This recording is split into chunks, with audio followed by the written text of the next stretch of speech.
যখন বিয়ের নেমন্তন্ন আসে না তখন হয়তো 4-5 বছরে একটাও আসে না, আর যখন আসে তো সব একসাথে আসে। নতুন একটা ভিডিও নিয়ে আবার চলে আসলাম। তোমরা সবাই কেমন আছো? আশা করি সবাই খুব ভালো আছো। তো আজকে হচ্ছে বান্টিদি আর বিশ্বদার আশীর্বাদ, সেই ভিডিও তোমাদের সাথে শেয়ার করছি। আর বান্টিদির বিয়ে বেশ কিছুদিন আগে কমপ্লিট হয়ে গেছে, কিন্তু যেহেতু দুটো বিয়ে পরপর ছিল আর আমরা সবাই মিলে সেখানে খুব আনন্দ করেছি, সেই জন্য আর তখন ভিডিও শেয়ার করা হয়নি তোমাদের সাথে। তো ভাবলাম আগে থেকে একটু একটু করে ভিডিও ক্লিপ তুলে রাখি, পরে তোমাদের সাথে একটু একটু করে শেয়ার করব। তো আজকে তোমাদের সাথে 3টে পার্ট শেয়ার করব। সেটা হচ্ছে আশীর্বাদ, আর বান্টিদির আইবুড়ো ভাত আয়োজন করেছিলাম সেইটা, আর ওদের বাড়িতে তত্ত্ব সাজিয়েছিলাম বান্টিদির বিয়ের, তো সেটাও তোমাদের সাথে একটু করে শেয়ার করব। তো দেখতে থাকো ব্লগটা। এরপরে বিয়ের কিছুদিন আগে বান্টিদির আইবুড়ো ভাতের আয়োজন করেছিলাম, তো সকাল থেকে সেই প্রিপারেশনই চলছিল। আর কি কি করেছি দেখে নাও। ফ্রাইড রাইস, 5 রকম ভাজা, জলপাইয়ের চাটনি, পাঁপড়, দই মিষ্টি, স্যালাড, শাহি পনির আর আলুর দম। আর বান্টি যেহেতু নিরামিষ খায় তো সেই জন্য সব নিরামিষ আইটেমই করেছি।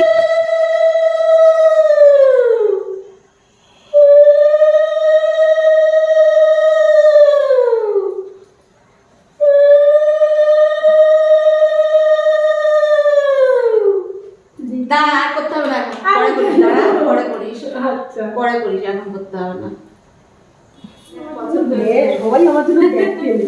কালকেই ব্লগটাতে আমি এডিট করেছি, মা বলছে আমি কিন্তু সবাই আমার জন্য ব্যাগ কেনে, সবাই সুন্দর হয়েছে, কালারটাও খুব সুন্দর হয়েছে, আনকমন হয়েছে, সিম্পল। দেখ একদম সিম্পল, আমার খুব পছন্দ হয়েছে, এটাই নিয়ে কালারটা। আর এটা সব কালারের সাথে নেওয়া যাবে, সবাই গোল্ডেন আর লাল। এই বিয়েতে না সবাই আমাকে এখন শুধু গোল্ডেন দেখেছিল যে না এটা ফ্যান্সি আছে, তো আমি মানে অন্য ড্রেসের সাথে নিতে পারবো, লাল গোল্ডেন গুলো শাড়ি টাড়ির সাথে ছাড়া। তো এরপর একদিন চলে গেছিলাম বান্টিদির বাড়িতে তত্ত্ব সাজানোর জন্য।